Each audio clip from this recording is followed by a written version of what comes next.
Hello, everybody. Let me just make sure my volume's down over here. There we go.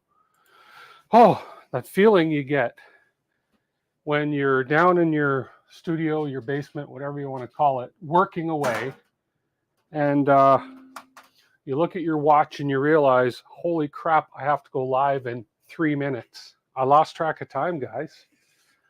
Okay, let's see who's here. I'm sweating because I've been working so hard. It looks like Jose Ferreira is here. Hello, hello. First like, yay. And Shadell is here. Second like, first stream you're able to catch in a while. Hey, Shadell, glad to see you. I am sweating, sorry.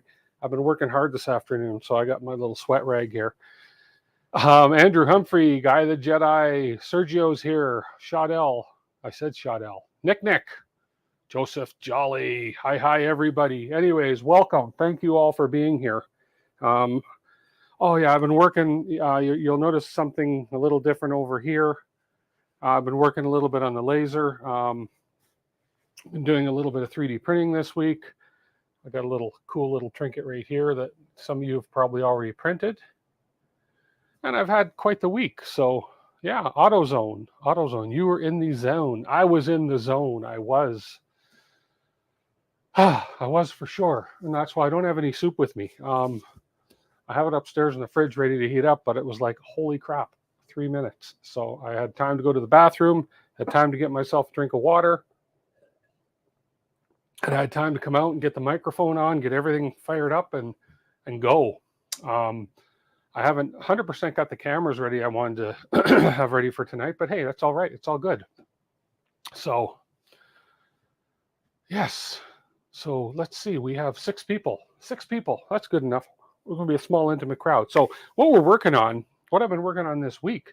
Yeah, I did this print because I wanted to try it. It's that floating hand thing that some of you may have seen or may not have seen, but I'm sure most of you have seen it. But it's floating hand. And actually, it's hard to see in the lighting unless you have some light behind it. But I just threw on some old Arion Silk Blue PLA that I had onto my bamboo, and decided to try and print it. It's a great torture test for your printer for bridging. And it worked out really good. The only downfall is they're very, very, very fine stringed overhangs, and they break off very easy. So anyways, that's a cool print. Yeah, anybody else out there run that print before? If you haven't, it's great. It's an awesome print. So we've working on that. We've been having not an issue, I suppose. The laser hasn't been venting or exhausting or whatever you want to call it as well as I wanted it to. So we decided, by we I mean me, I decided that I'm going to go from here, let me switch over here. Decided that I'm going to go from a 3-inch vent to a 6-inch vent. Now that is quite a difference in airflow. If you ask me, that's going to make a huge difference in a couple things. It's gonna create more airflow suction inside the chamber, inside the enclosure for the laser. I have a decision I have to make though, and I'll get to that in a second. So it's going to make a huge difference inside the enclosure, and it's also going to blow it's going to blow harder. Like, in other words, I think what's happening is the other one was blowing lightly, and the fumes were just hanging around and rising up and getting in the windows in the house. This one, believe me, with this blower rate here, you can't, hang on. I don't have my face follow thing on here. Let me, where's the app for my face follow thing? Let me find my app. Hold on 1 second. It's right down here. Is my app not running? No, it's not. It's not running. Shame on me. There it is. And there we are. Okay, we should be in face follow mode now. Good. So what we did is we exchanged, and I'll show you. We upgraded. Come on over here. Get over here. We upgraded blowers. We went from this little 230 CFM blower to a little bigger 420, almost double the blow strength. So let me sit this down where I won't break it. because this, you never know, this could come in handy for, you never know when you need a blower. What's Jose saying? Did you make an intake on the enclosure so the air can get in and pulled out? Well, there is an intake. The enclosure actually has an intake down here. The whole side, on the side of the enclosure here. Let me see if I can get it on this camera. Is this camera working? Let's see. Is this camera? Oh, yeah, this camera's working. Hi. So you'll notice on the side here, the whole side has an intake right here. Okay, so that whole, there's a big screen opening right there. I stuck my nose down there. Fumes don't come out, but there's definitely air that's blowing in there. So they've allowed for that. So there we go. There's that. And is that your laser cutter? It's my laser. It's an xTool D1 Pro 20-watt laser. Yep. And Crapstar, I've been great. How have you been? Haven't seen you in a while. So cool. So this blower is actually it's called a grow blower, and the manual it came with a manual all about how to set up your growing thing with the blower. So I figured this is a decent blower if it's made for this kind of an environment in order to keep those kind of fumes out of your house. And it's definitely a decent blower. It is very powerful. Comes with, hang on, this thing. There we go. Reset yourself. Lose the attitude. I tell you, I seem to struggle with this camera every week. So I think what I need to do is figure out what's going on with this thing. Anyways, so yeah, and this even comes with, let me grab the wire off of this thing really quick. It comes with it's corded, but it's a long, long cord. Not that I'll ever need this, but it comes with its own remote. Okay, and then if I hit the remote, you'll see the lights will pop on. 1, 2, and that's the different strengths. Now, if I go all the way up to the top strength, you're going to hear this thing come on any second now.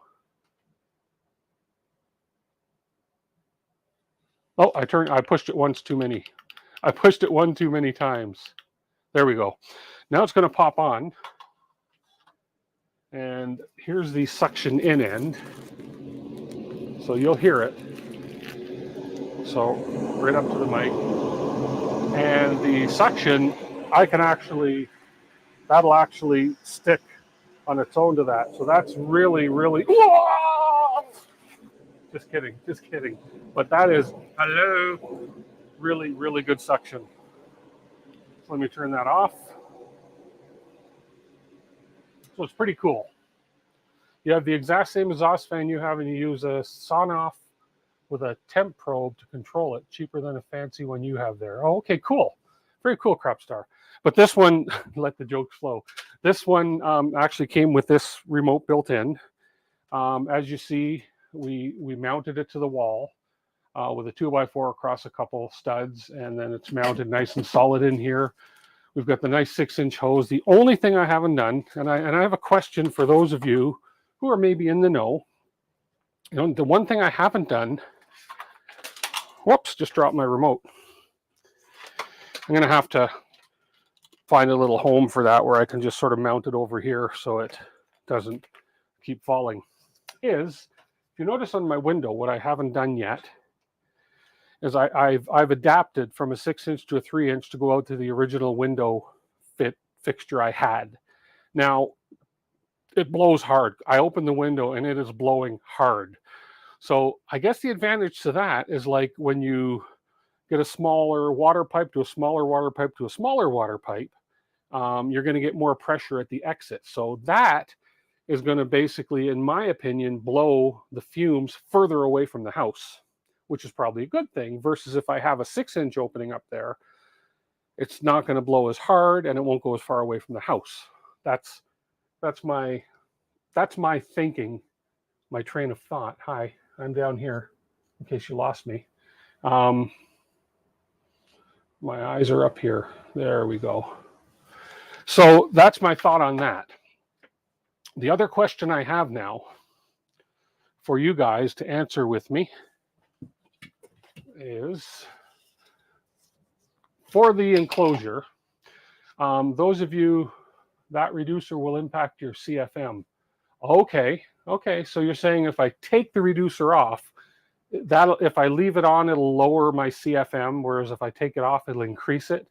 And I put it on because I just haven't had the chance yet to cut a new piece for the window with a bigger hole, which I can easily do just by printing something like this.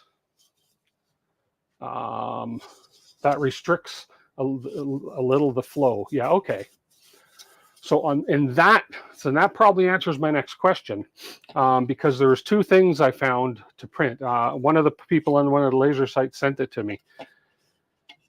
As y'all know, the output for the for this guy, for the laser enclosure, why is that? There we go. The output for the laser enclosure is a 3-inch opening. So if I switch to here again, you'll see inside there, right in the back, there's the opening, normal opening for the laser output for the exhaust. It's 3 inches, okay? Now that said, I can use this adapter, which takes it from a 3-inch to a 6-inch. So this adapter here, okay, that's option one. It's not the speed. The more air it exhausts, the more it takes the bad air away from the house. Oh, I see. Hey, Matt German. Run some extra hose outside the house if you want to get for. Oh, that's a great idea, Nick. I have lots of hose. That's a great idea. That's actually now. Would it help? No, I don't know if it would. Would it help to put the smaller three? No, I'm not even going to go there. So my other option is to have this. Now, this is what the gentleman, the person on the xTool forum that sent me these files, which is great, sent me the print files that I've used so far, also sent me this one. And what he has done is he has cut in the middle, more so towards the middle of the enclosure, so you're covering more of the enclosure. He's cut the 6-inch hole, and he has put this adapter right on the side here, and then he's come in with his hose onto the side of the printer, and he says that sucks even more of the air out of the enclosure faster than going through the 3-inch hole, which makes sense because you're pulling that much more air out of the enclosure. So I think that's a smart thing to do. Apparently this is quite easy to cut with a knife, which you guys all know I have knives. And then if I just cut this circle hole with a knife, I would actually put I have some sealant stuff, like some rubber gasket sealant, gasket, but you guys know what I mean. It's this sealing tape, foam, that I could put around there so that it's actually going to foam it off too, or, seal it off. And then I can screw this into here, and then we can have a 6-inch opening to suck the fumes out. So you're saying all should be the same. Yeah. So in other words, if I do the 6-inch, in here, well, that'll be on the outside, but you know what I mean. If I do a 6-inch hole in here, I should have a 6-inch hole up there, which is what I'll do. This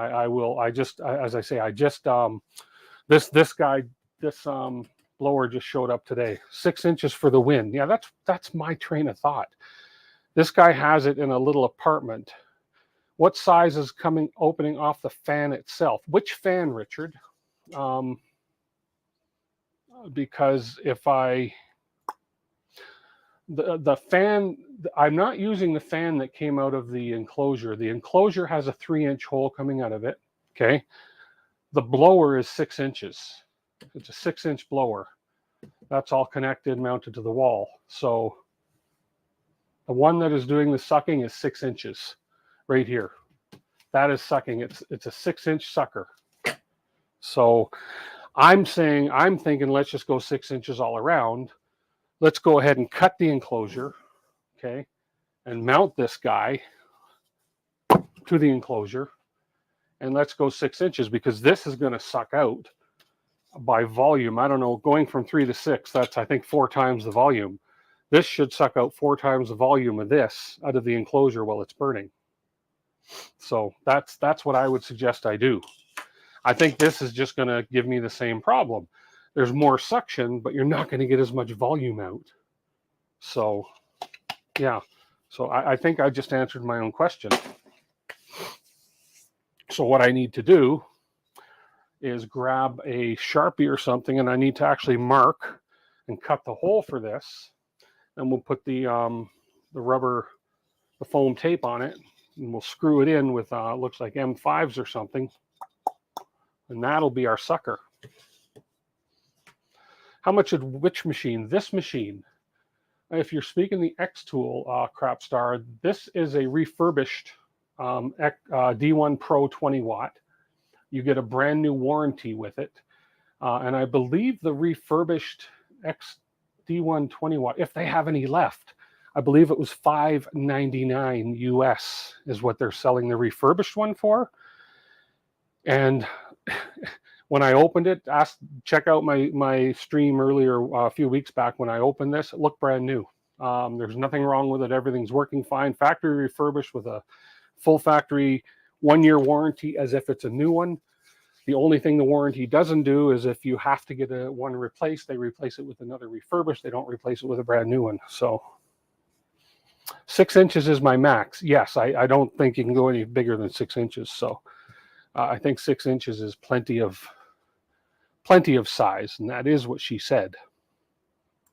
Ha. Wonder if he's going to come on stream today. So yes, okay. So what I'm going to do, I think I've talked myself into it, and actually, I was so confident that I was going to do that, and I'm just kind of letting you guys know what I'm doing, and I swear I hate this camera some days. There we go. And in advance, what I did was I printed another file he sent me, which is this, which is a cover that you just stick on the outside and you block this other opening off. And that's just a cover to block the other opening off. Look at that quote. Look at that print. Isn't that a nice print? Oops. Really nice print. That's on my P1S. And that's with a textured plate. But anyways, so we just printed this out in anticipation of the fact that, yeah, I think that's the way I'm going to go. So this is the cover to cover up the opening that's there now. That can go on the inside or the outside. Probably put it on the outside. And I went with red because that's my DeWitt 3D is red. Yeah, beautiful print. Bamboo does a great job, and this was done in the bamboo as well. That floating hand turned out really well. So yeah, I quite like that print. This is PLA. Yes, that's PLA. I don't know why it won't focus that close. I think it's the color. So, Hey, non-fam. Yeah, this is Polymaker Polylite PLA. As you can tell, I got a little bit of Polymaker filament in here because Polymaker is one of the major sponsors of DeWitt 3D Canada. One of the major partners. What's up, 3D Experiments? Long time no see for sure, sir. We are combining 3D printing and laser engraving today. So we are, we've had a great week of doing a few different laser projects. I got a bunch of stuff here. We are going to be, once I get this exhaust in place, I've got a whole bunch of pieces cut here from one of the laser guys I saw. And this is all, I love the smell of this cut wood. I'm sorry, but I do. There's a lot of stuff going on, including that. We have a brand new, because this is the proper size, we have a brand new xTool honeycomb. The one I had in there was the ComGrow, which was a whole lot smaller than this. This is the actual proper size for this laser. And we are going to be using a jig pattern for constantly correctly placing wood on the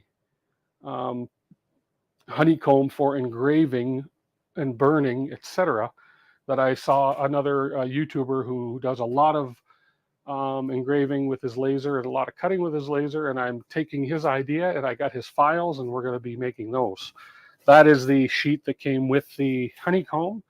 Yes, I know I have to peel the blue off the back. So yeah. Okay, so what I'll do right now, since I have made up my mind that we're going to go 6 inches all along, is I'm going to cut my hole. I'm actually going to cut and destroy my enclosure. I'm not going to destroy it. I'm just going to cut it. But where I will do it is I'm going to mark on the inside so that I don't interfere with screws or anything with the frame. I don't want to take a guess on the outside, so I'm going to mark the inside, and we'll cut the inside, we'll drill where our holes go, and then we're going to mount this over here. So let me set up a camera so you guys can maybe see what I'm doing over here. Let's see, not a lot of light on this side, but I think this camera over here, boom, yeah, that camera shows a pretty, it brightens it up pretty good over there. So what this is going to end up looking like is we're going to have our 6-inch duct opening there, or probably right about sort of towards the middle, right about there. Okay, this will hook up to it. Our air pump and everything is not going to be affected.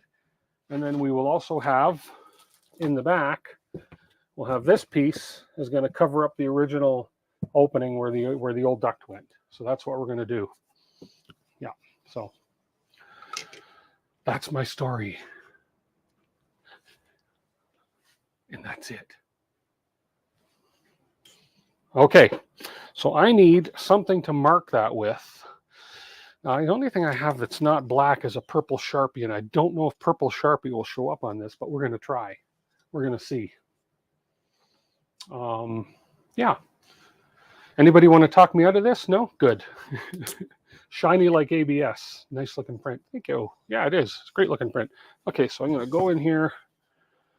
I'm going to mark right about there. That's about the middle. And I don't want to go too high or too low, so I'm going to see if this will mark number 1. Okay.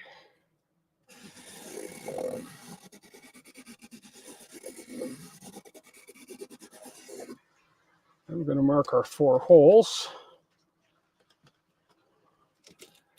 without moving this thing, so I get marker on my hand. Oh, I just moved it too a bit. Okay, that's okay.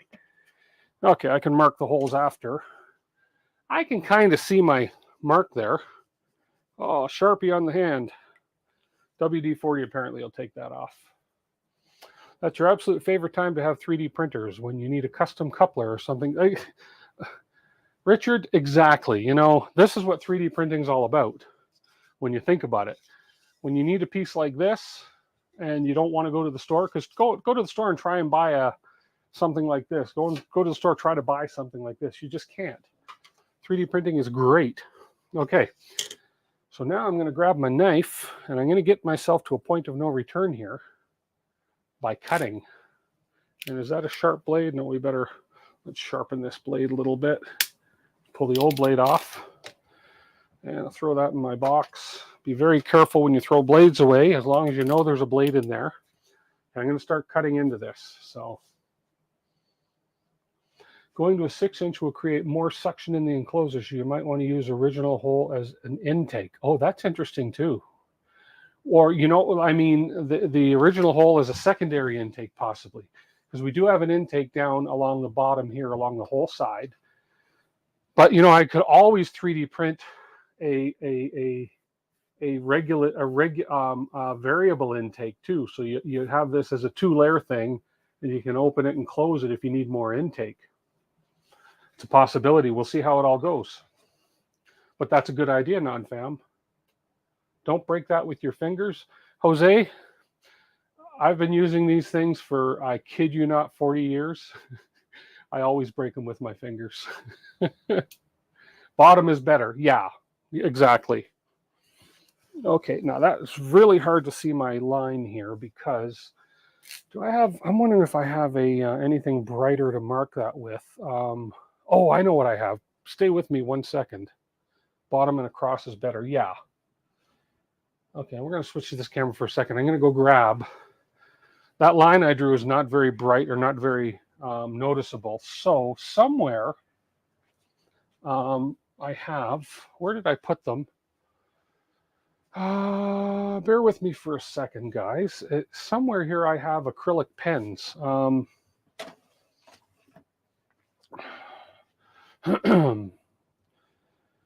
And I'm just going to remember where I put those pens.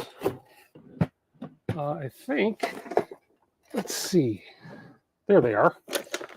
There they are. There we go. Okay. Has this one even been opened yet? No, it hasn't. It hasn't even been opened. So I have an acrylic pen, and this is white. There we go. Why do I have acrylic pens, you ask? Why do I have anything?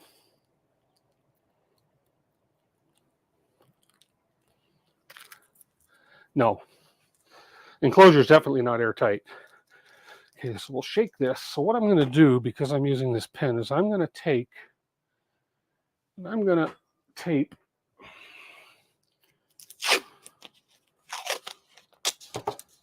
just to help me a bit here. I'm going to just take some tape this to the inside so it doesn't move. It moved on me a little bit when I was drawing my other lines.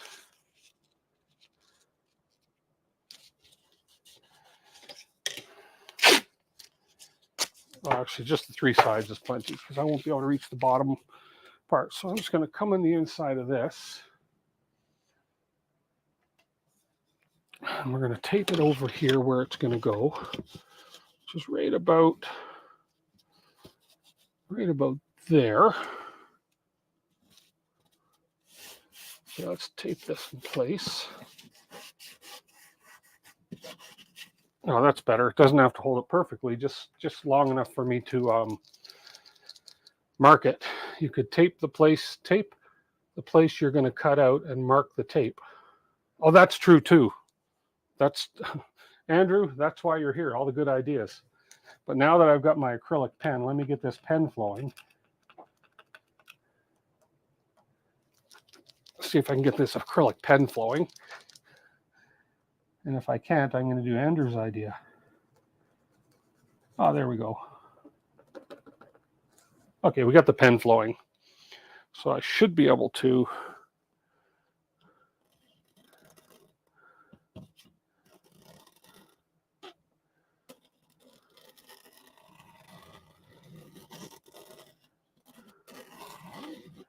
okay, yeah, I can see that now. Whoops, dropped my lid.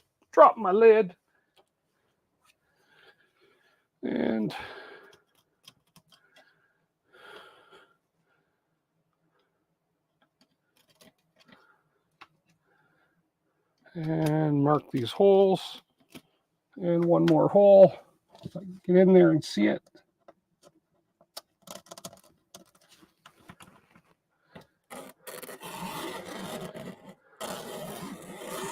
And let's just make sure that I can see these.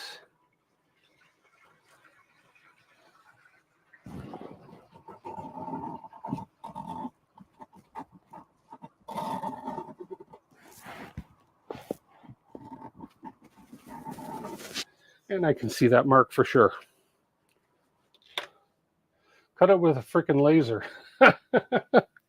Yeah. Oh, look at that. It worked out good. Worked out really good with the acrylic pen. You don't like me, do you, camera? No, you don't. Okay. That's all right. Okay, I'm just going to lock this guy so it doesn't move around so much. You would take that flange and print a second, but small enough to fit in the original flange that you can capture the laser fabric between the 2 flanges. Oh, I see what you mean.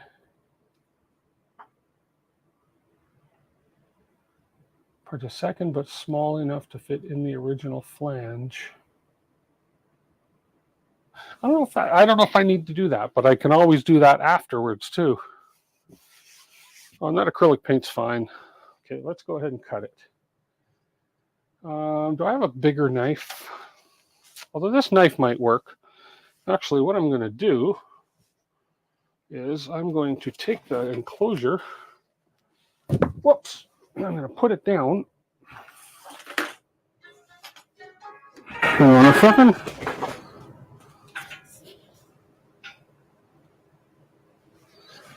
Okay.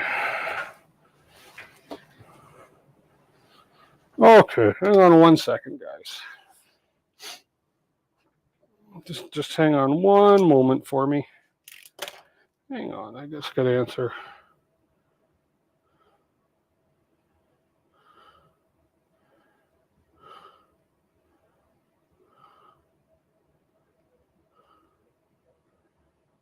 Just have to answer a text message here. There we go. Okay, so what I'm going to do,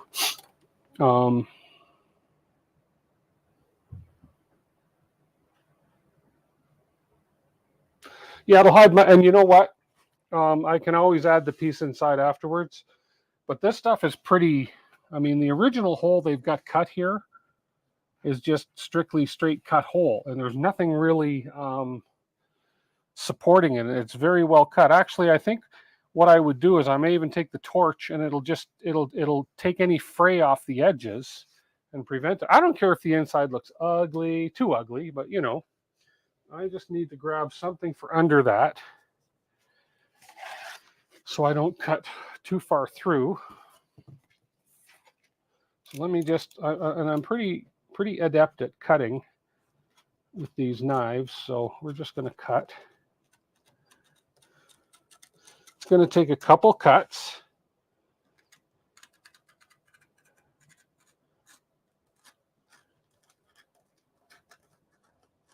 Okay, free-handed circle, no problem.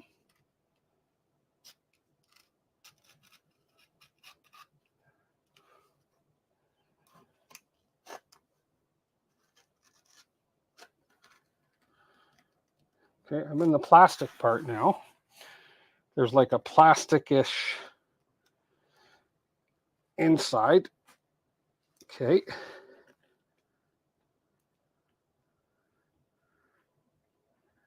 Okay.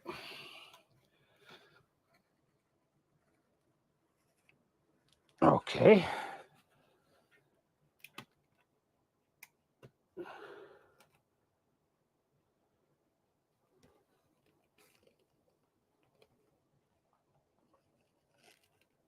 Okay.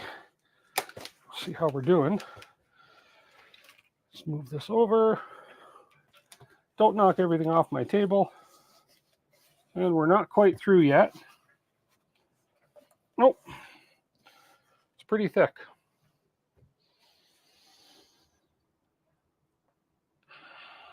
Somebody stand by the first aid kit. All the confidence in me.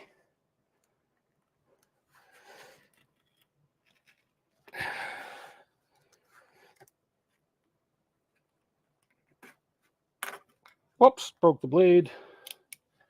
Okay, am I through it all yet? Just starting to get down.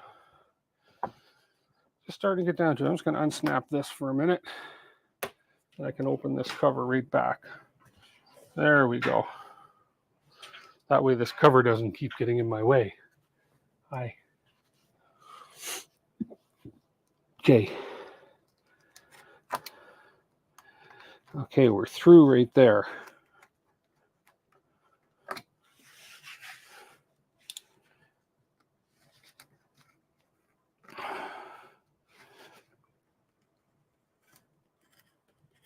And we're through here, I'm sure.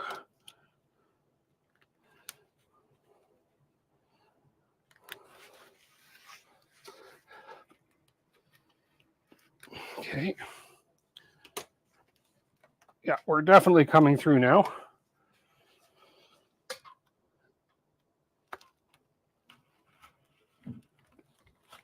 Okay.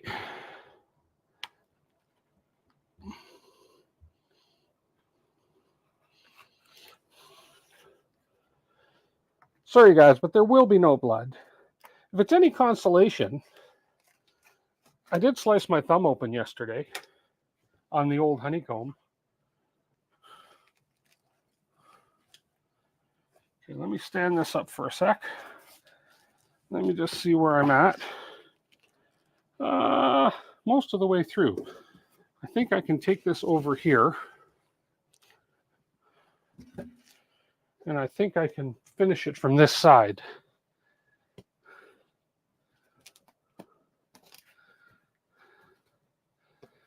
It's pretty thick, actually.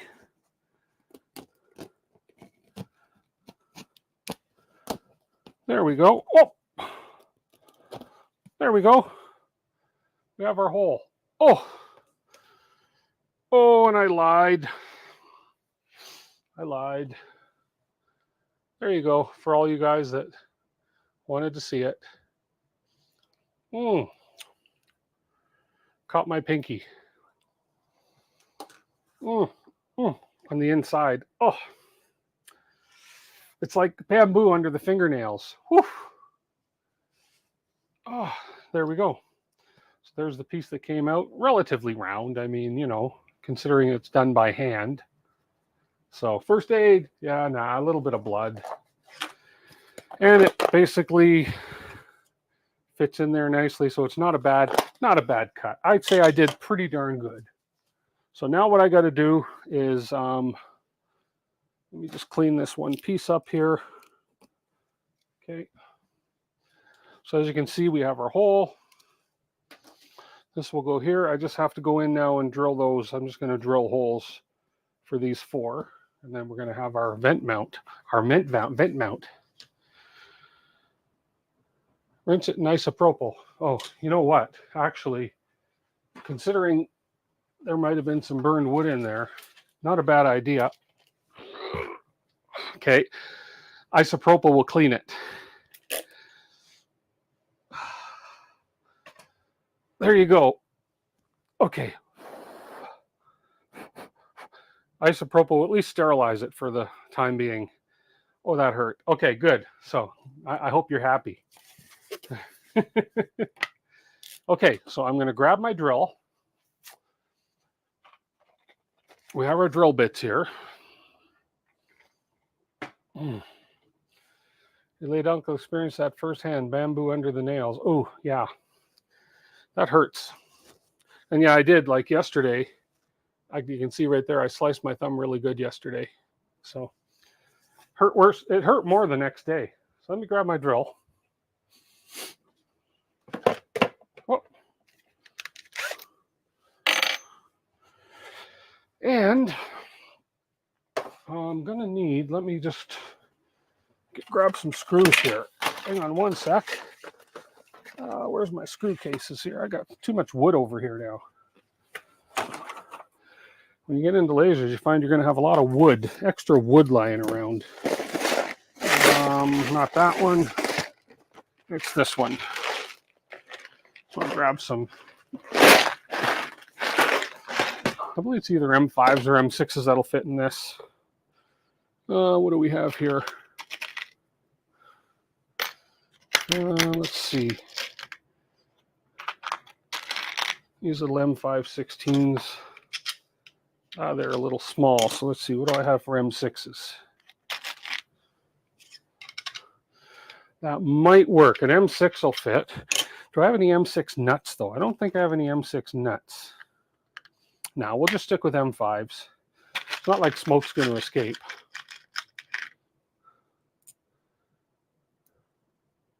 Has been zero hours since last blood. Yeah, okay, that's going to be fine. I'm going to put, I'm going to have the little sealing stuff around this anyways. So, okay. So let me grab 4 of these out. 4 of those M5s and then some M5 nuts. Right here, 1, 2. They don't need to be nylox. 3 and 4. So 4 of those, 4 nuts. So we got our hardware we need. Okay. Okay. Leo the human, you should not be making people happy by hurting yourself. Believe that's against YouTube standards? Probably. Okay, let's pull this back over.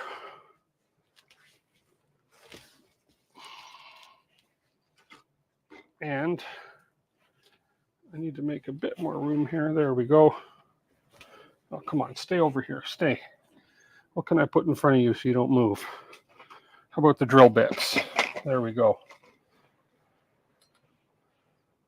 There we go, okay.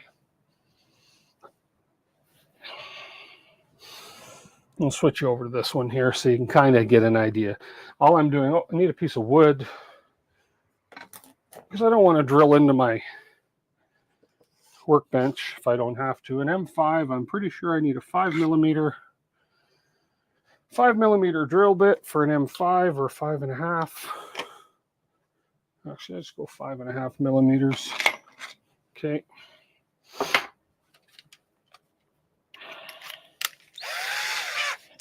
Okay, here we go. And we're going to drill.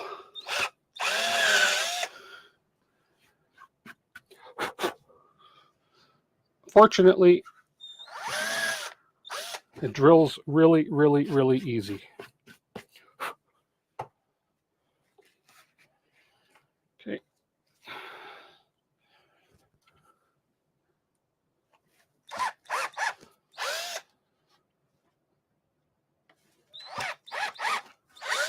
There we go. Okay.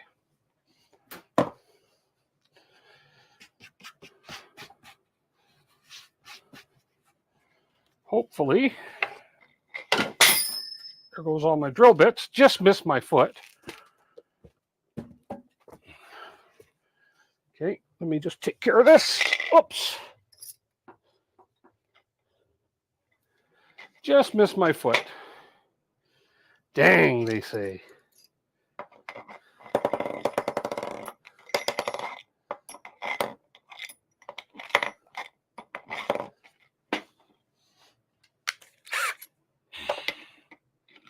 There we go. Okay, I'm going to take a little bit of this foam.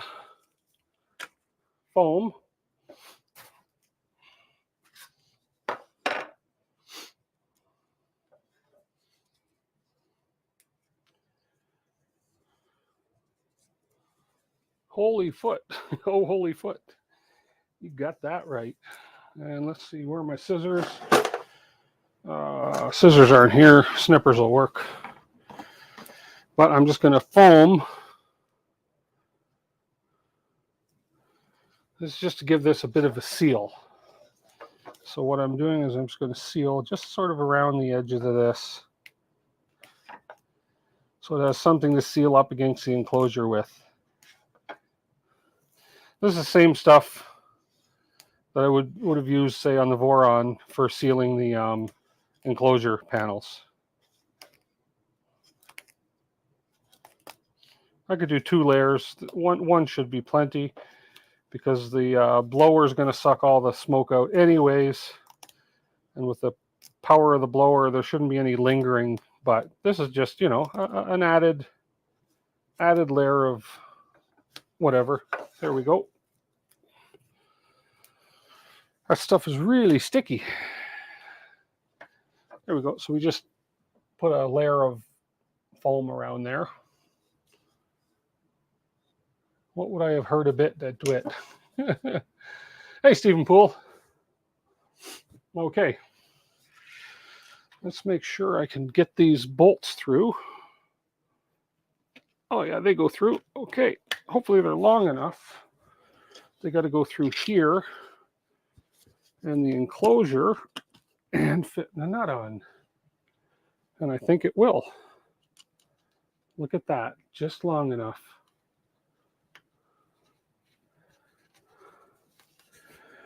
Perfect. Okay. Let's put the bottom left one on. Let's see if my holes are accurate.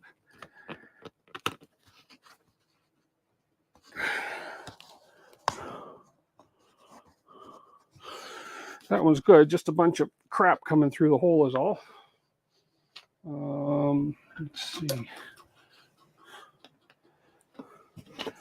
See if I can get this out of here. Actually, let me switch to this guy here. There we go.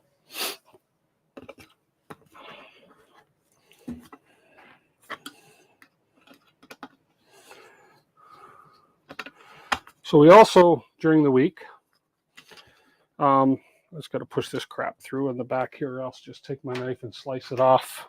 A little bit of residue from the drill. There we go. Okay. Also, what I did during the week is I replaced my spoil board with a 3/4 inch. The 1/2 inch was okay, but it was a little bit warped. And there was the odd high spot on the one side of the laser. So I went and replaced it with a 24 by 24 3/4 inch plywood spoil board. See you later, Jose. Thank you so much. Coming, biting your lip. And there we go. Now, if I can get the nut on here, let's just see. There we go. Okay, so we got 2 on. Now this will tell me if my holes are all lined up. There's the 3rd one.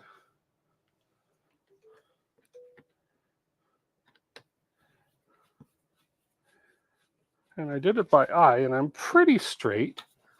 Not perfectly straight, but I'm pretty straight. Okay, and the 4th one fit.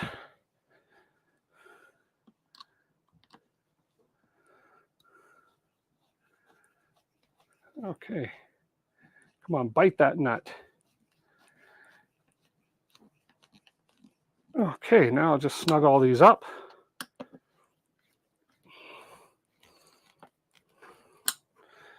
We should get a nice tight seal, especially with that foam tape I put on there. There we go.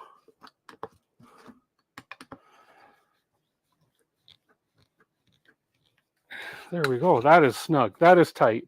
And it doesn't look too ugly inside. I'll show you inside after. Doesn't look too bad. So there we go. Now we just got to cap this guy off. The old hole. And I should be able to use the old screws.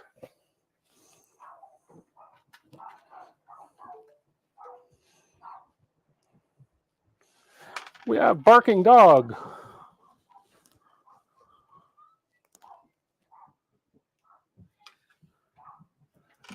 Okay.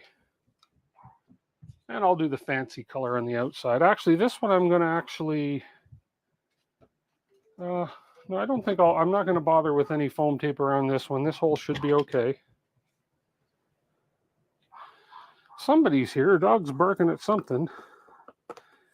Now I'm trusting this hole to be, or this printed piece to fit, because I didn't check it. I just downloaded it. Where's my blue? There we are. Red and black. Voron color scheme. There we go. Yeah. It's also DeWitt 3D Canada scheme too. And they fit perfectly. Look at that. Fits perfect. 3rd one. Good. Good, good, good. I like when the holes align. It's like when I trusted this model. You know, the laser community is so good, just like the 3D community.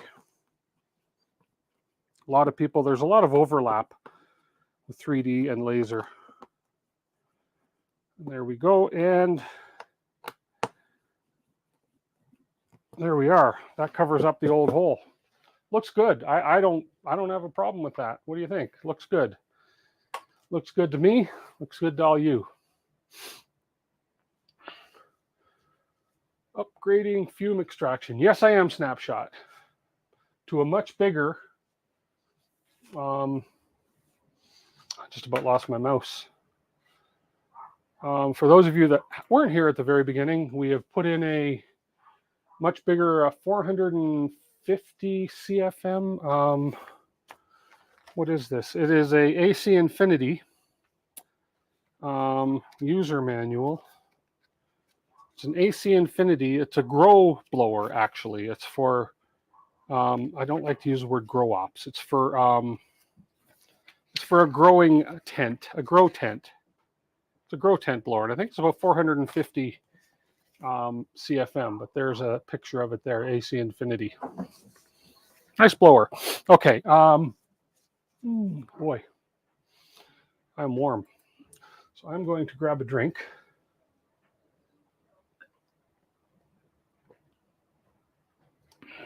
Fits well with the red flame. It is, yes, red frame of the laser and with a red laser. Fits really well with that. Like, look at that. It's nice because I do have the red laser. Okay, let's switch back over to this guy. We're going to turn this back around. Now, we're going to hook this up, but actually, I need to do something else first. No, I got to cut the pieces before I do the other part of this, so no big deal. Okay, so we're going to turn this around. Let's bring the lid up. Okay.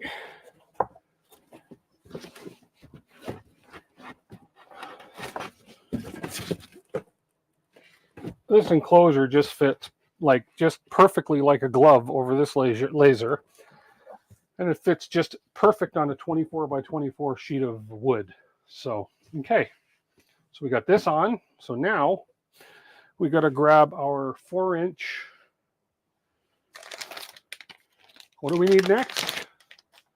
We need one of these 4-inch pipe, 6-inch pipe clamp. This goes over here.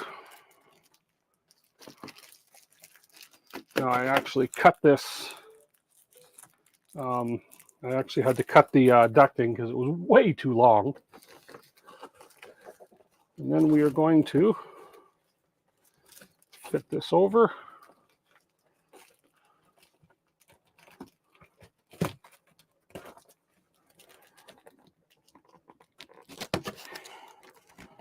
It's a nice snug fit, which we want. I want this to be as airtight as possible. Come on, get on there. There we go.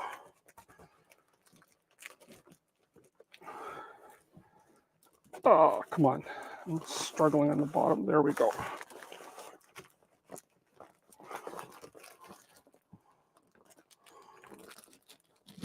There we go. Just had to get it over because I had cut it. So we'll bring the hose clamp up. There we go. Stay put for a second, and then I'm going to cheat. Because I am lazy.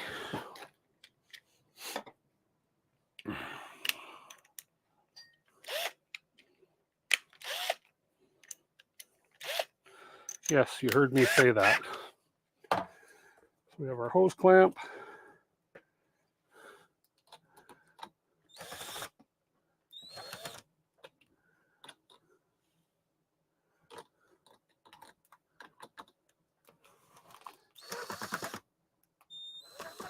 Oh, you don't like that size bit, do you?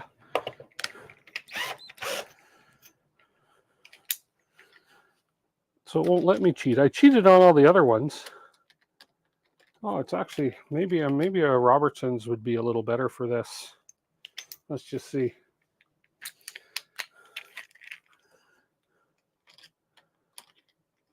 Smaller Robertson's. Number 2. Let's see if this is the one.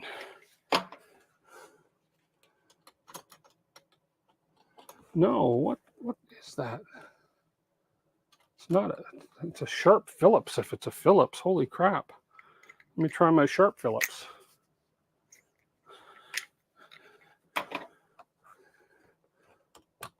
That's the one. That's the one. Okay.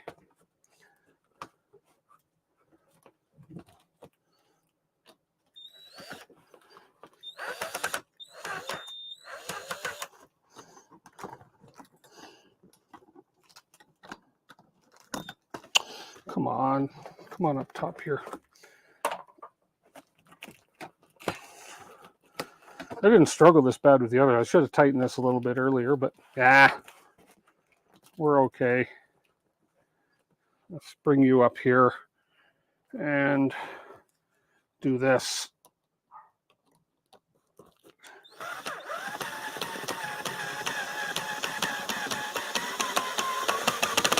There we go. That's what I needed. There we go. Okay. Now we'll just tighten it by hand a little bit, make sure it's good and snug.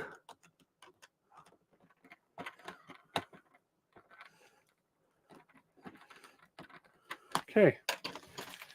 we are good. We are good like gold. So we bring this in, put these snaps back in place. And there, we should be good. There. Now, whew, you got no problem with laziness. Why do you think we make machines that build and cut things for us? So true. So true. Okay. So I can come back this way a little bit. It's not going to affect the air pump. We got lots of flow around the air pump. Okay. Now we're going to hook our lights back up. Let's see. I want the backlight. I don't never remember which is which. Oh, look at that. First guess. That's the backlight. This is the front light or the top light. Let's see. Yeah, that works fine. So we got that. Now we're going to bring our air hose back in. We took our air hose out.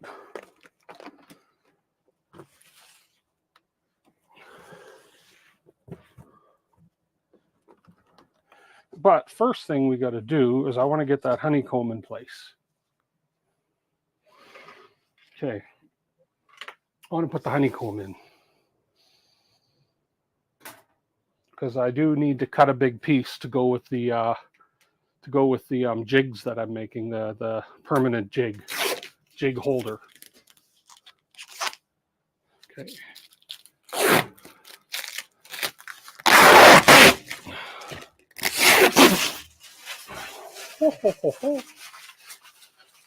Whoops. You wouldn't believe what I just did. I scrunched it up by my side and I wrapped it up in my microphone cord while I scrunched it. Yeah, you would believe it.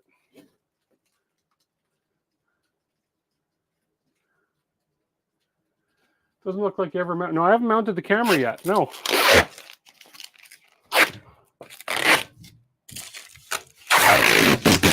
There we go.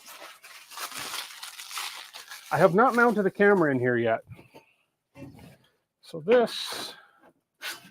I'm going to have to lift the whole caboodle. Let's see. In order to fit this honeycomb, yeah, I'm just going to have to lift the whole thing. I'll slide that plate into place. Okay. Now on the honeycomb, I need to make myself a bit of room here. Running out of room with everything I'm doing. Okay. It comes with protective corners. And just be aware, when you're handling these things, these are stupid sharp. Like, trust me, I know. They're stupid sharp. This comes with 4 protective corners. I'm not going to put the bottom corners on. Matter of fact, I'm not going to put the corners on yet. And the reason I'm not going to put the bottom corners on is because I am putting honeycomb risers on, so I can rise the honeycomb up a little bit off of the bed so that we have exhaust underneath for getting the smoke out. But this is really sharp.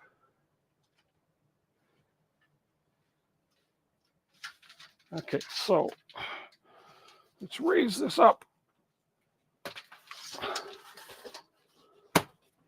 There we go. Now that's a much better, much better fitting honeycomb. Here, I'll show you guys. Here we go. So there's the honeycomb in place. This particular one happens to have metric and inches on it. There we go. So we have inches and millimeters. I know some of them come with one or the other.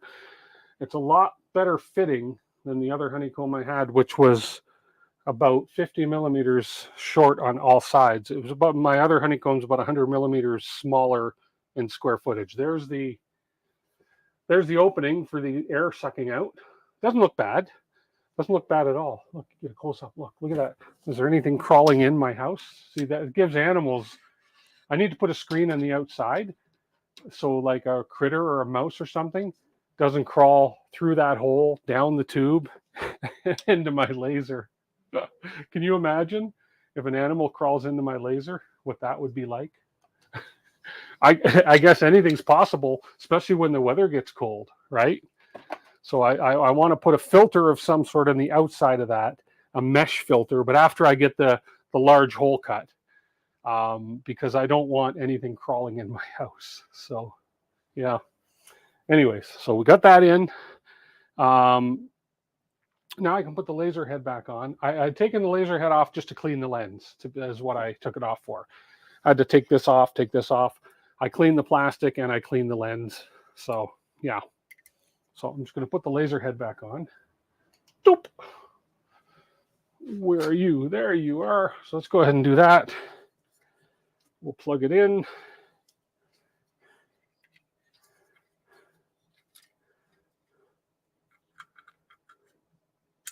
And secure the wire.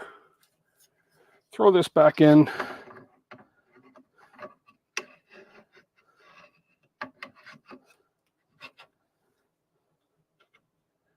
There we go.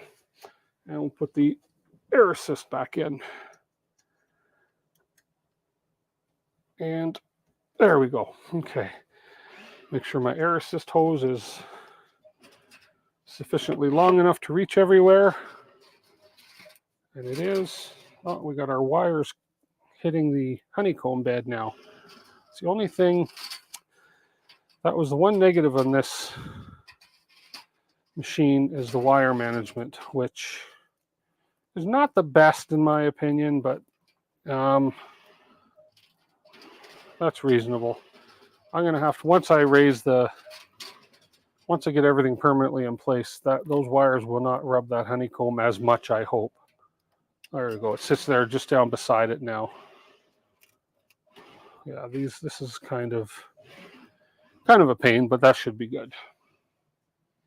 Yeah. You can put laundry dryer vent. Some have mesh inside and they are limited, and they limit wind to flow back towards the room. Oh, that's a great idea, non-fam. That's a really good idea. But what I'll end up doing, I think, is what somebody suggested, is I may end up taking a piece of, for instance, I have this left over, which is plenty, okay? So what I may end up doing is I'll do a double-sided insert so that I have a doomer on the inside and a doomer on the outside, and I'll hook it up and I'll run this probably more towards the street or something. I don't want it blowing in the neighbor's house because burning wood, right? You just never know what people will think.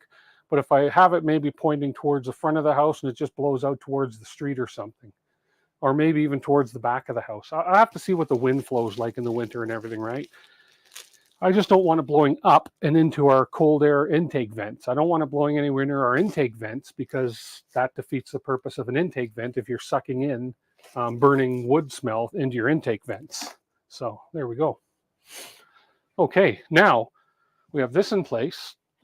We close the lid, and I just want to see how loud this is now. We're fully enclosed. We're going to activate the fan. We'll put it on full speed. There we go. It takes a second to rev up. And here we go. You might hear it. I'd be curious if you hear it through the microphone. And there we go.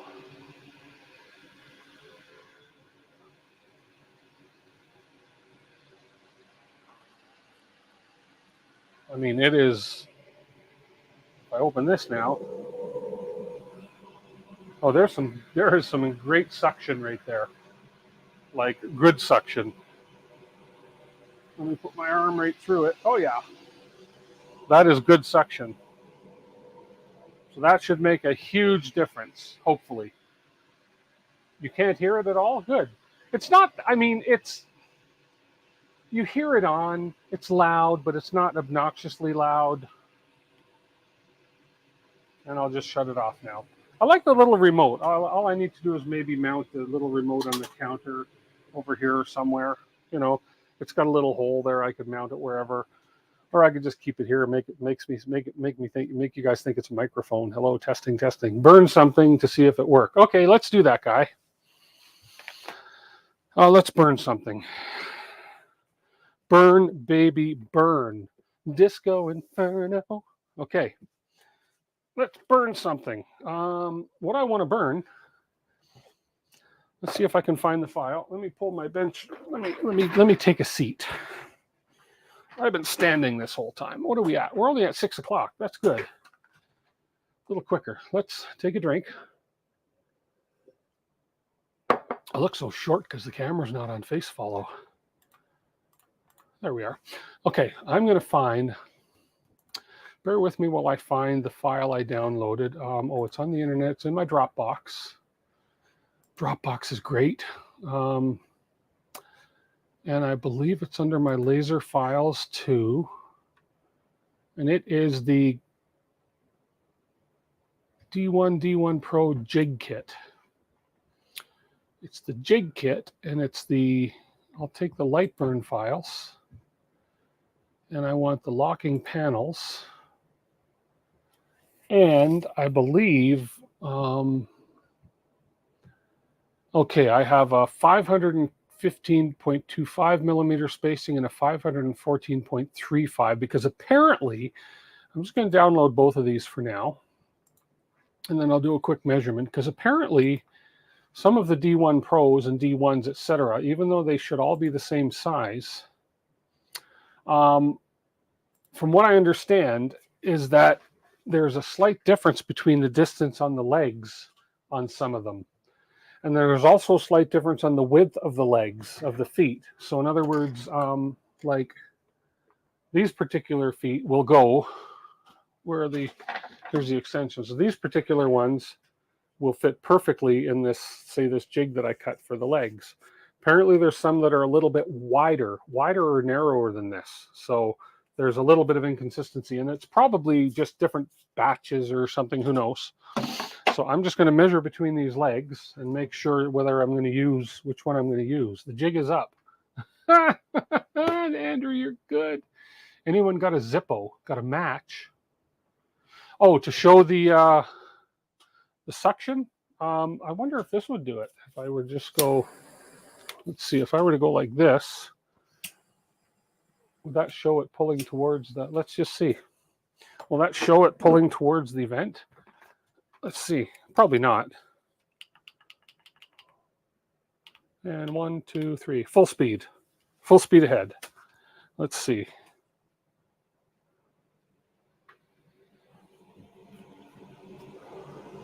Let's let it rev up to full speed. You can't. It does pull it in. You can't see it from here because this is a lot of pressure. Anyways, yeah. No, you can't see it. We'll burn something and test it. Burn a bit of paper to make smoke. I'm going to burn some wood and make some smoke, and I'll even leave the lid open and see if it actually pulls it in. I don't want to stink up the house, but we'll try. So where was I? I need my metric tape measure. Where did my metric tape measure go? Right here. Made in Germany, so it's metric. It's a Werben. It's a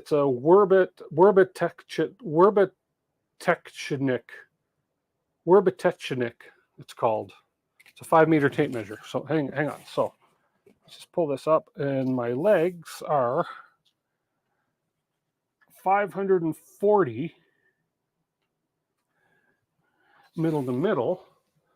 And what were my options here? What's wrong, camera? Why do you look so pale? What is going on with this thing? So much for auto exposure on this thing. It'll reset itself. My options were 514.35 or 515.25. 514.35 or 515.25. That must be in between. And this one would be definitely 514 in between. It's not 515. Okay, so we're going to go with the smaller one. Okay. We'll go with the smaller one. And I need to get more sun, obviously. Here. There we go. Now you decide to be good. Okay. So I'm going to get so let's go ahead.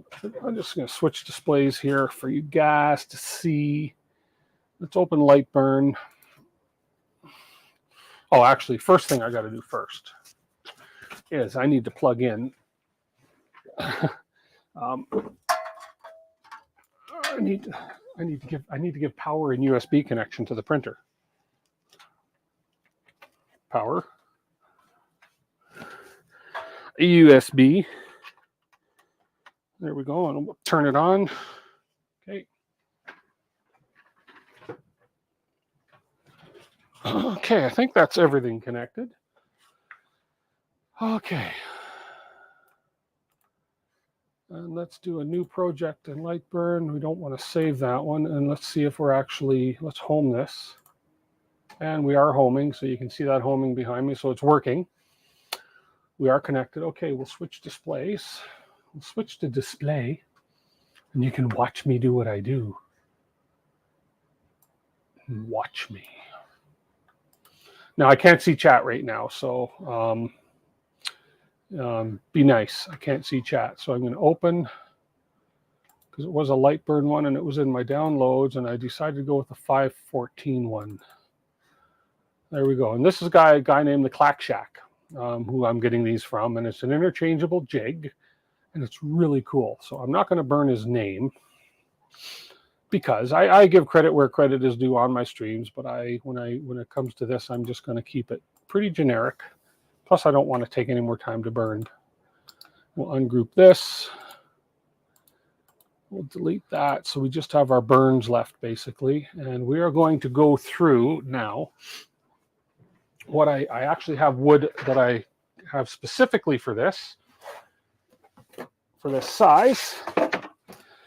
And this is going to be 1/4 inch birch plywood, which is really, really, really straight. Okay, so we're going to burn this on 1/4 inch birch plywood. Now, my 1/4 inch settings, I haven't saved my settings in Lightburn yet, and I know I can and I need to, because Lightburn will maintain and remember all your settings. But for 1/4 inch or 3 millimeter plywood, 6 millimeter, is this 1/4 inch 3 or 6 millimeter? Let's just get this. This is 6 millimeter. 6 millimeter. My settings are 2 millimeters a second, 100% power, 1 pass, which should be good.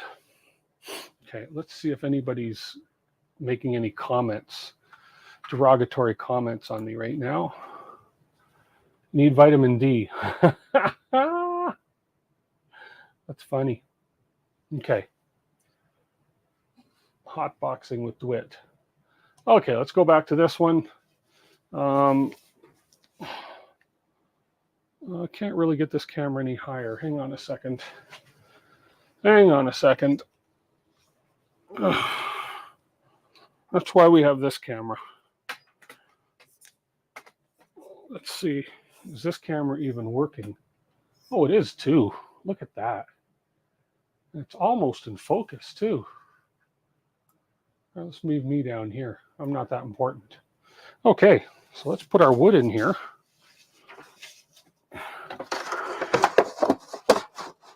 It's almost a little too big. It probably is a little too big. It's going to be, I should still be able to cut that okay though.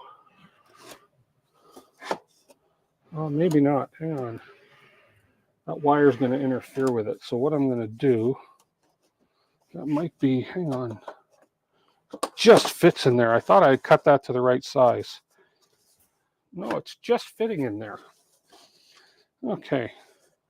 But what I'll do, just to be on the safe side, is I happen to have one of the world's biggest honking magnets.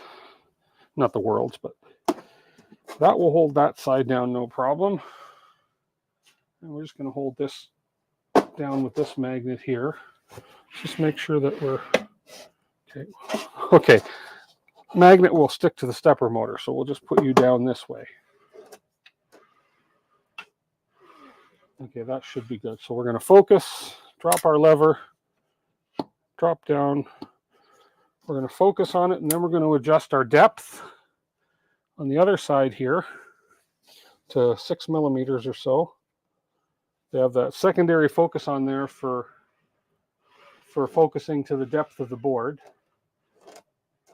That wire's just hitting the edge of that board. We should be okay though. Okay.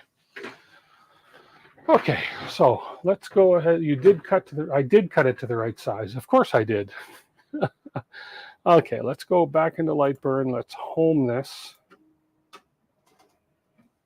Okay, and let's go ahead and move this up over here and let's frame.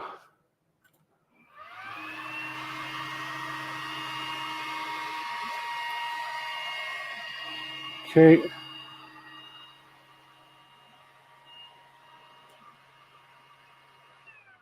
Yeah, I think I can move it up a little bit more towards that corner. I don't want to trigger my end stop switches. And let's frame it again. Okay. And I think to save wood, I can actually pull this down a little bit. Let's come down a little bit right to there. Yeah, I'm not going to quite get to the top of the wood because I'm kind of maxed out there. We'll just do a final frame. There we go. That works good. Okay. That looks good. Okay, so what I'll do now, check for comments. I always check for comments. Almost too right. Almost too right, exactly. Tim's got wood. Okay, so what I'll do now is let's go back to my Lightburn. I'm going to make sure that I have my power settings right. So I need to be my speed of 2. This is fairly thick wood, but we're going to go 2 and we're going to go 100%. We're going to go 1 pass. We're going to put air assist on. So let's get, first of all, we'll turn the vent on. Full power. I'm not going to close the lid yet. Okay, we'll let that power up. There we go. Let that get sucking. And we're going to turn our air assist on. And we're going to send the job.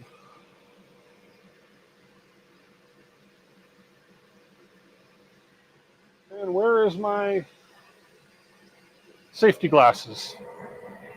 There they are. Okay, so we've got smoke building up. I can smell it, but I think it's all being sucked in there. Now you can see it. Can you see it on the video? Yeah, you can.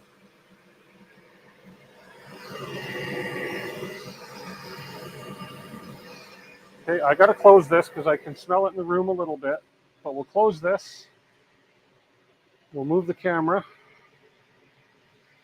There we go.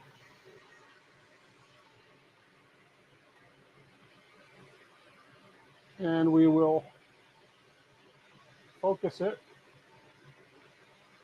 And we'll watch this do its thing. Okay, so definitely don't want to leave it open, even with a nice, powerful vent system.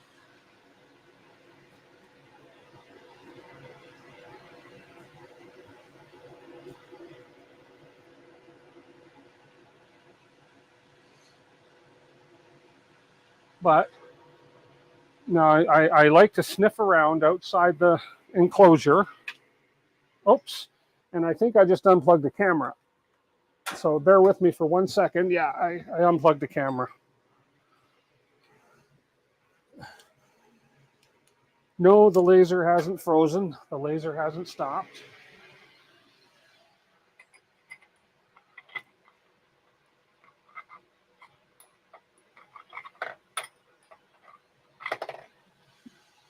Give me 1 second.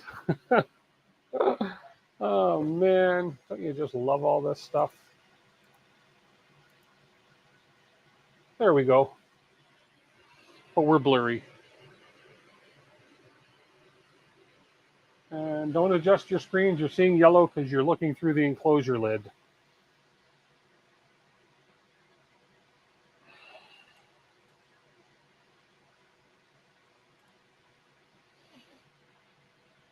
My LED strip falling down? No.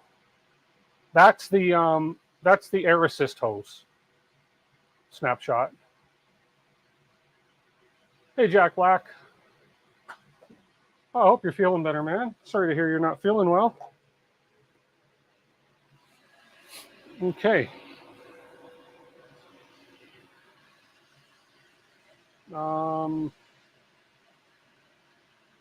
Move this. Whoops, wrong one. Wrong one. Wrong one. Move that up out of the way. There we go. I'm just going to move this over here. Kind of like so.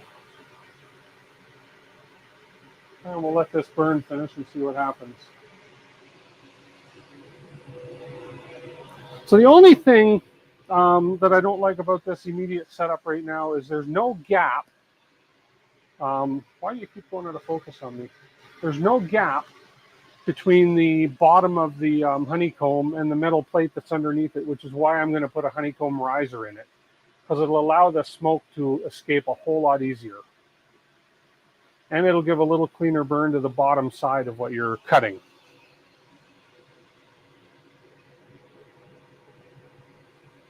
Yeah, this what you're seeing right here is just the, that's the air assist hose.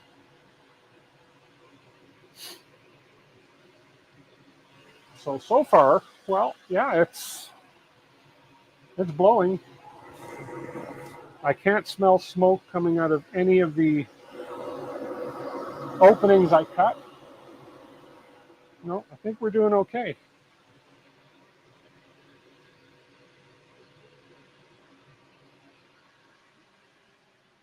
Let's see if that light makes it worse or better for you. Hang on.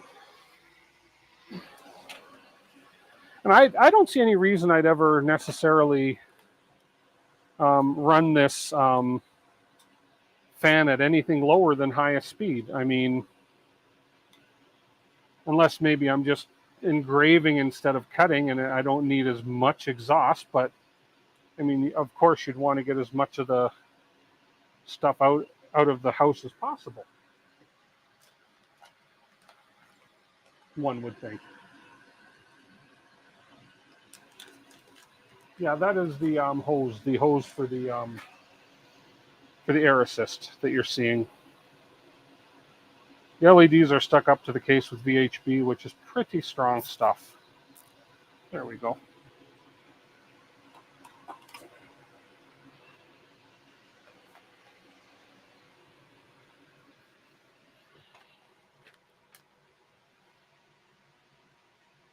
Oh, it's already dark. No, let's have a look.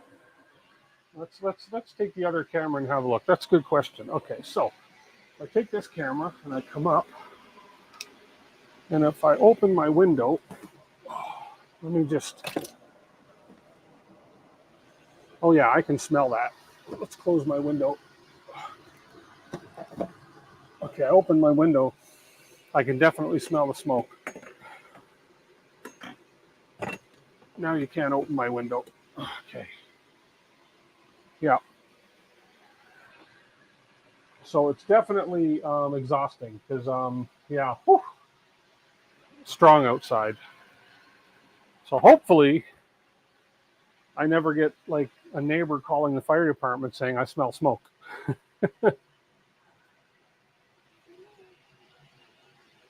Oh, that's a good point, non-fam. Got to be careful of condensation and moisture buildup, etc.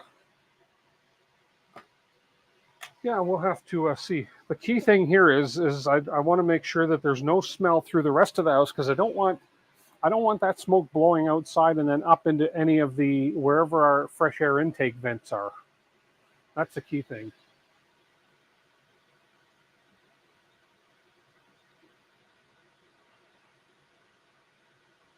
It's 8:30 EST. It is 6:30 here, 6:24.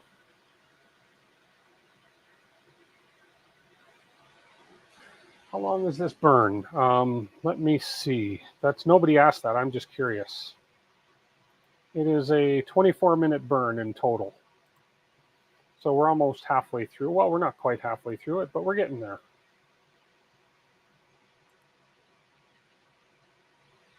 Are you thinking? Because I can smell smoke.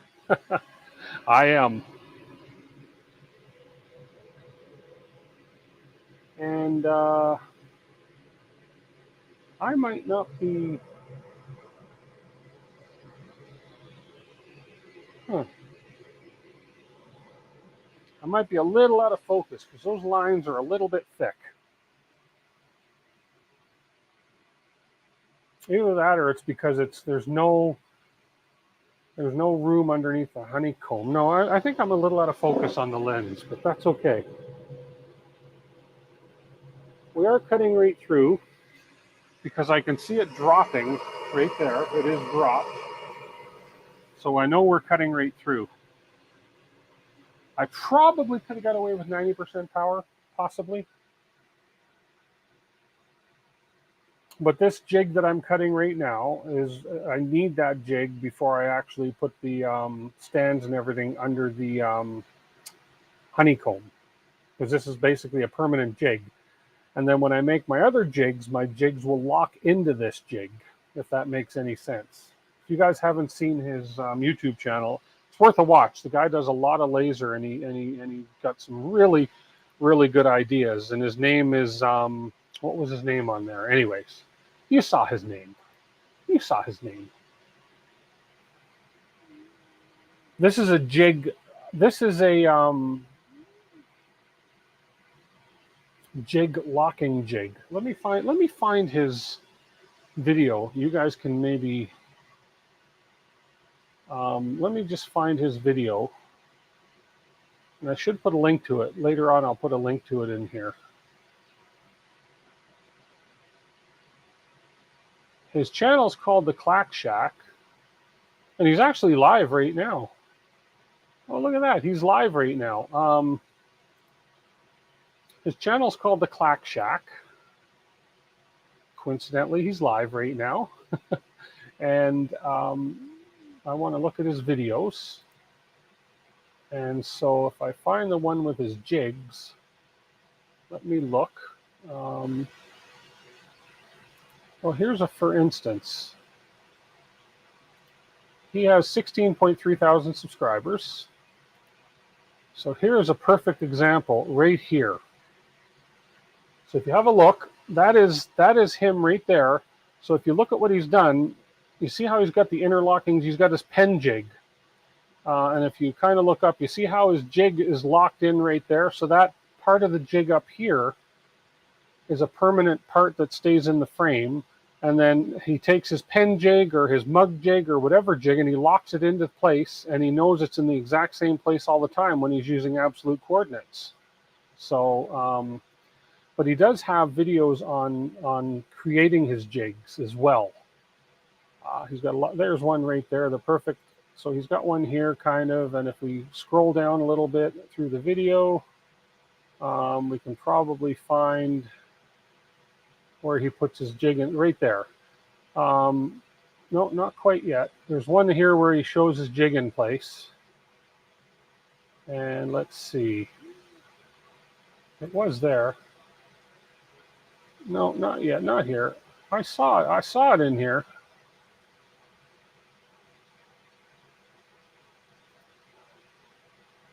Anyways, you got to trust me. You got to check out his channel. He's got a lot of cool stuff on there. But that's what we're making. Hey, Rex. He is a gigolo. He's just a gigolo everywhere he goes. So the first one's almost cut. I'm not smelling a thing in here.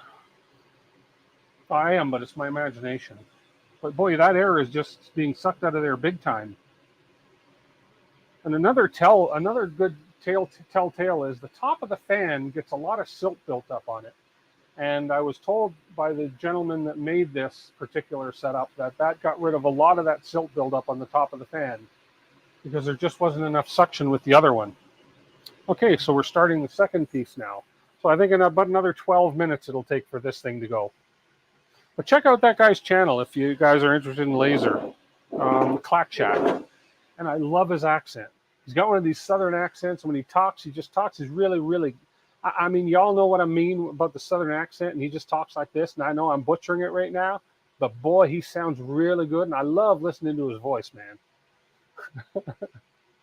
What can I tell you?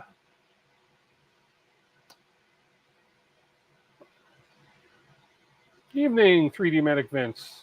Good evening. And I liked when you watch this cut, you see that circle, it just popped down. When it was done, it just went plump, dropped down. So we know it's cutting right through.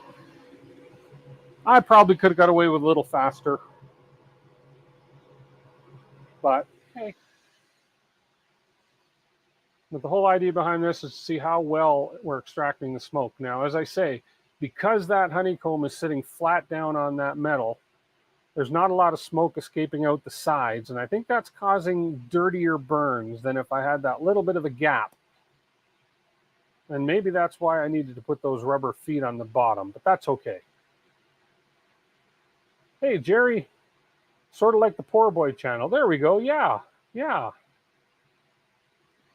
How are you tonight, Jerry? We just did a whole new, you can kind of see in this other camera, we did a, I think my one camera's frozen here. There we go. So we upgraded the venting for the enclosure to a 6-inch.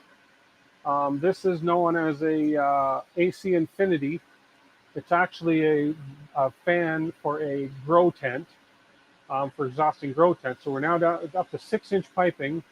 We put a 6-inch inlet in the, I'll show you on this one here. We put a 6-inch inlet in the enclosure. We capped off the other one. We got a 6-inch inlet in here. And all I need to do now is go up and change the one in my window to a 6-inch outlet there.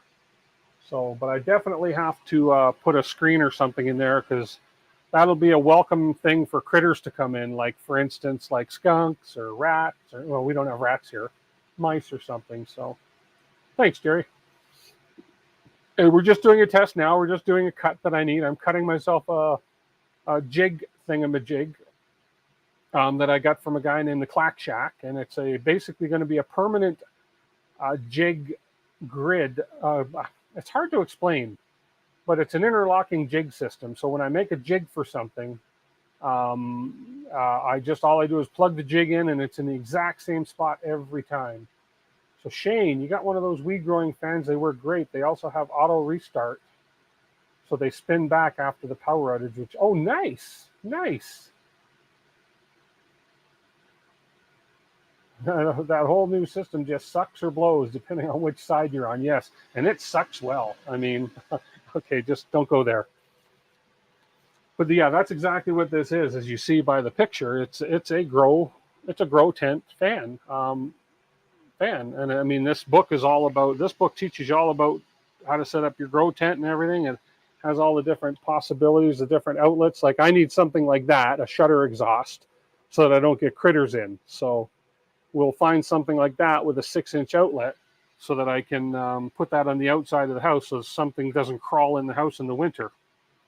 But it basically seedlings. It talks about seedlings, all the different kind of growing you can do, germination. I mean, it's actually a book on growing stuff in your house. Everything from all that stuff that's legal now to legitimate plants and everything. So it's pretty cool. Let's move a different angle on this. There we go.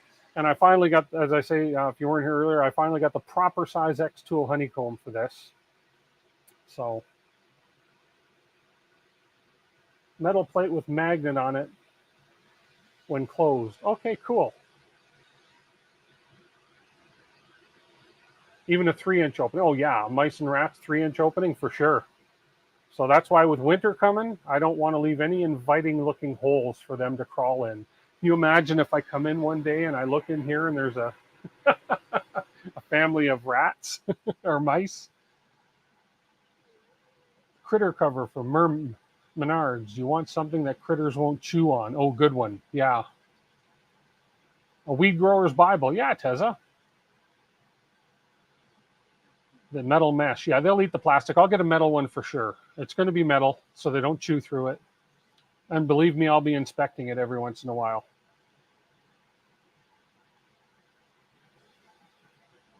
Yep, you got that. Actually, I think what I'm going to end up doing is raising it to the top of the window so that I can actually get at it, because it's actually in a window well. It's, you guys know, I think you guys know what you call it, window wells down there. As far as what, so it's basically outside, so it's a little bit below ground level, and there's that big galvanized thing in the ground. So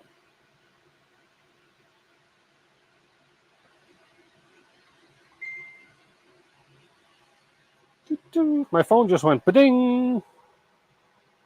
I got a messenger notification. Let's see, who is it? It's Jerry. Oh, look at, there we go. Jerry. Okay. Oh, okay. I see, Jerry. That's a great idea. Nothing's going to get through that. And then the pressure when you turn the fan on is enough to blow that open. So they're obviously not very strong magnets, I take it then. Cool. Thanks for checking that. Or thanks for sending that.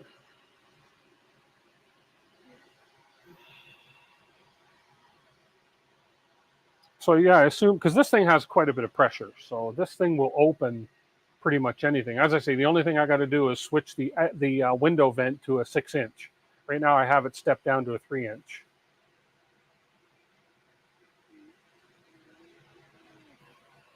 So we're almost done our cut.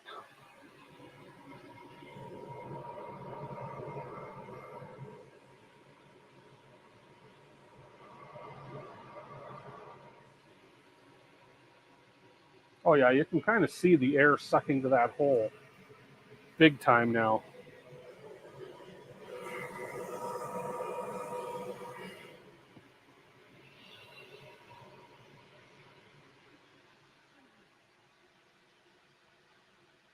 On yours, no, but click it open and air keeps it open, and when air is off, it closes. Oh, I see. Okay.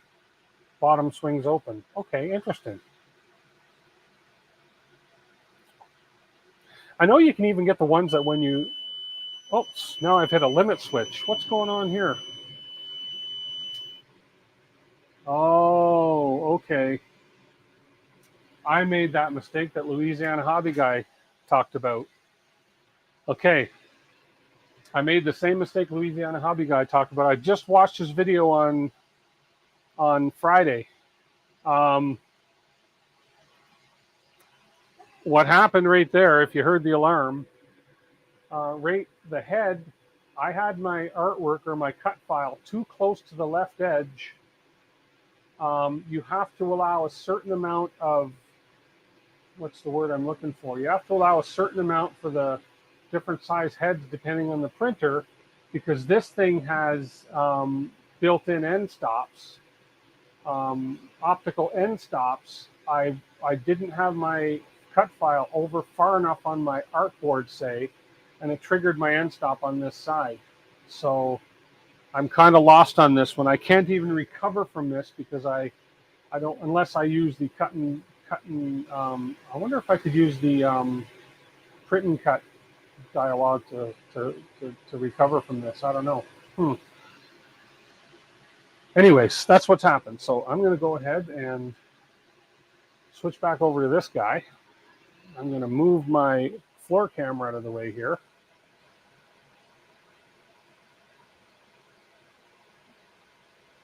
Okay. Now, let's open this up. And there's hardly any smell left in it when it's open up, because everything is being sucked right out through here, like right through here. Very cool. So, let's go ahead and move this out. Yeah, so I came too close to this side, which is a shame. Now, well, I don't think there's enough data in there to finish it. So I'm going to turn my air assist off. That's okay. I'll just have to recut one. Not a big deal. We'll turn the fan off.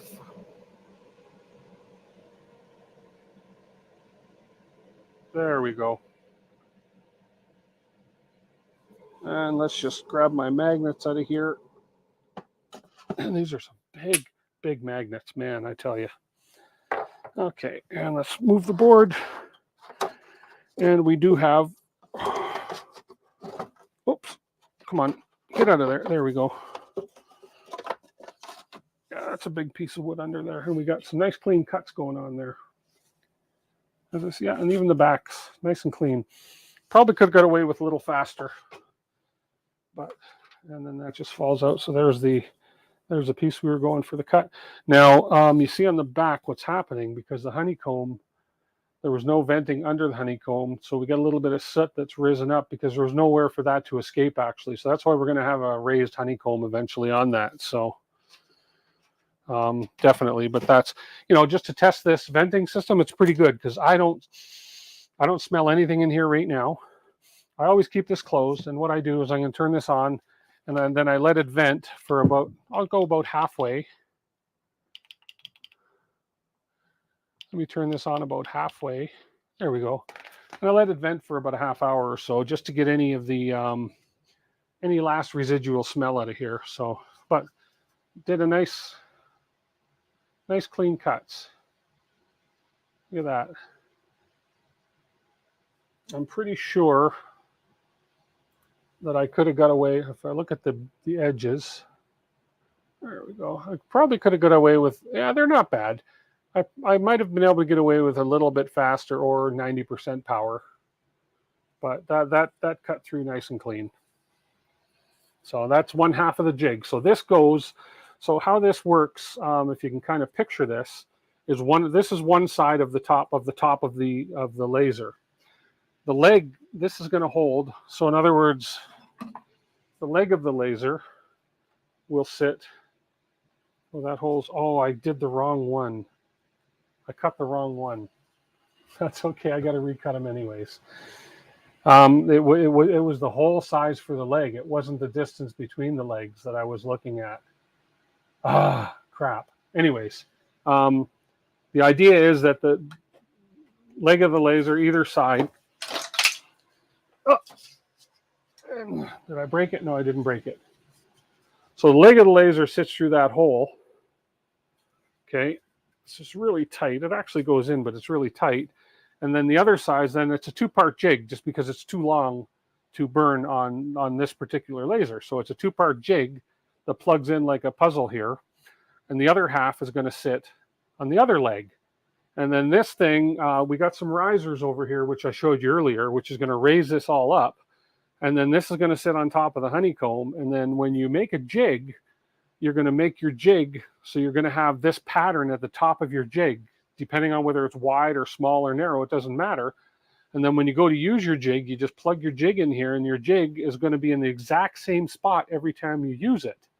And you can use absolute positioning on this because we have sensors for the homing. So we know we're homing in the exact same spot every time so that when we plug our keychain jig in, we know our keychain jig is always going to be in the exact same spot every time we use it. And when we open our template on our light burn to use the keychain jig, we know we just have to place the artwork and burn. Plug our jig in here, plug our keychains into the jig and burn. And it works really well. But if you go to his channel and watch his videos on it, he explains it a little better than me, and he actually shows you some examples of when he does it. So I got to redo this one because I need the bigger hole. But that's what this is about. Better to make two mistakes at once. Exactly. There we go. See? The other one didn't finish, and it didn't matter if it finished because it's not the right size. So this is just a nice little show-off piece now. So, and and I think I have, oh yeah, I have enough wood. Where did I put that piece? Yeah, I have enough. I'm pretty sure I have enough down in the bottom here. Yeah, I have enough space down in the bottom here to cut the other two out. I could do one over here. I'll just go to my table saw and I'll just cut this piece in half. Actually, what I'll do is I'll just slice it down here and then I'll cut it off here and then I can do two and I still have a nice piece of wood left up here. So I have a table saw in the garage, which I can use. So yeah, but yeah, that did really well. So that's good. And the fan worked really well. So I've got this fan going half speed right now. And it's still got probably, even at half speed, it's got more suction than my other little fan did. So yeah, that's really good. That is awesome. So I'm happy with that. There we go. There we go, guys.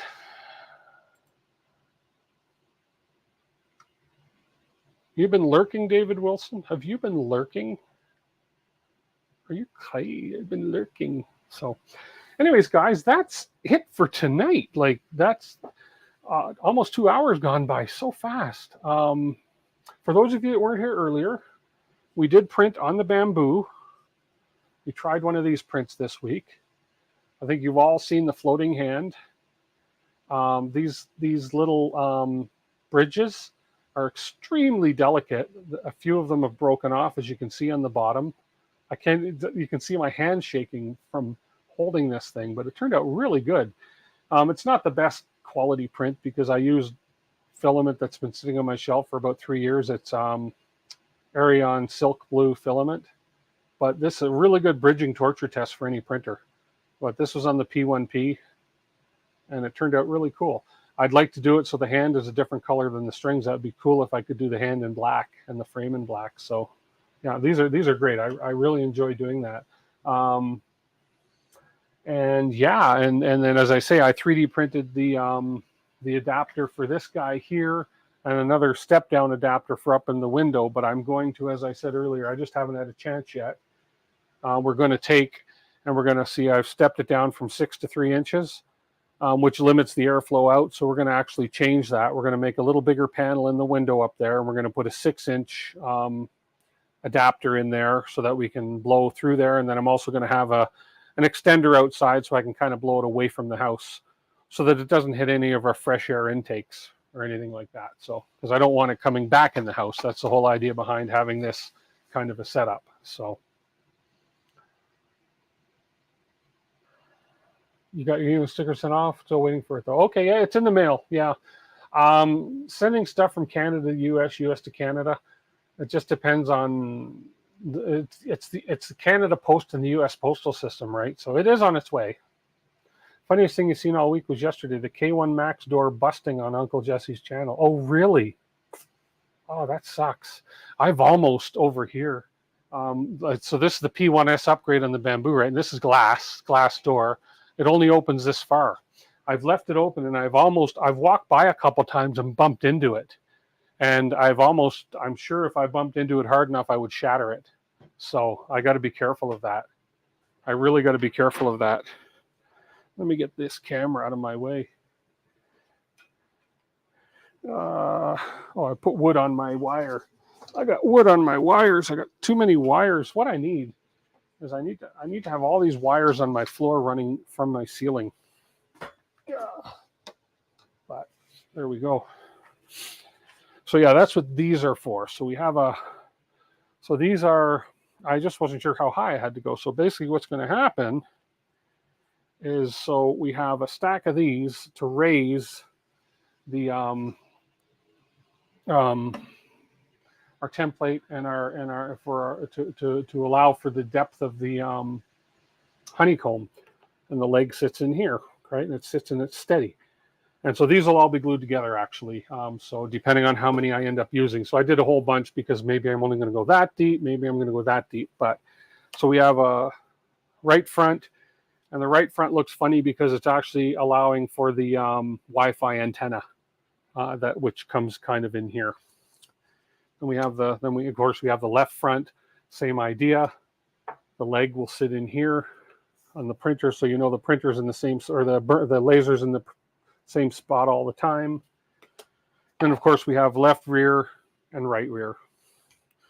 So that's what these are for, and that's what's going to end up eventually happening once I get everything in place permanently. We do have a new 3/4 inch plywood spoil board. The 1/2 inch was good, but it was just slightly warped in one spot. And on this side of the laser, when I focused the laser, it would rub the odd time depending on what wood I had on there. And that's because that spoil board was just the tiniest bit higher on that one side. So I went to 3/4 inch and cut a 24 by 24 3/4 inch, and it is flat as my back. So you would have said a bleep word. He tipped it to put the rubber foot on, and the door creaked open, shattered, and went on the floor. Oh man, that sucks. I imagine his look was priceless. That's heartbreaking. So, Okay, and I think that's all. That's it. That's all the exciting stuff for this week, guys. I'm gonna put my watch back on. I was sweating a bit, and my watch was kind of annoying me. Oh, I love my new watch face too. It's in the new watch update. Oh, where's my? Hang on. Get over here. Come here, camera. Come here. I'll show you. In the new watch update, they have a new watch face. It's Snoopy. Look. And then if I bring it down, look, he does some stuff.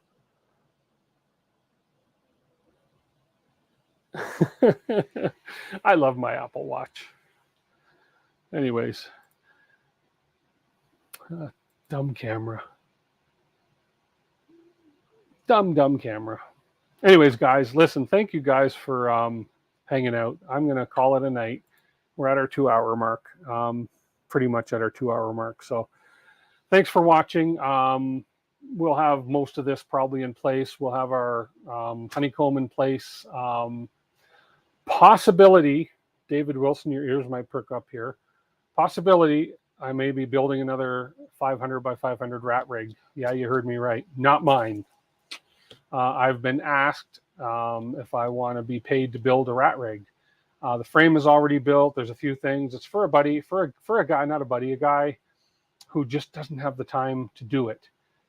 He actually runs he has one of those full body scanners, and he's running a full body scanner store.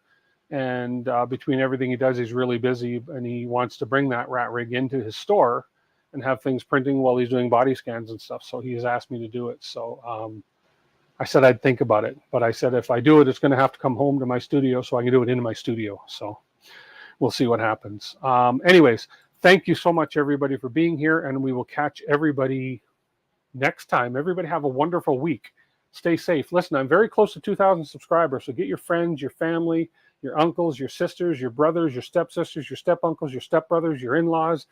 Come on out and subscribe to my channel. I'm very, very close to 2,000, and it would warm my heart if I hit that 2,000 mark pretty soon. So thanks, everybody, and we'll catch y'all later. Bye for now.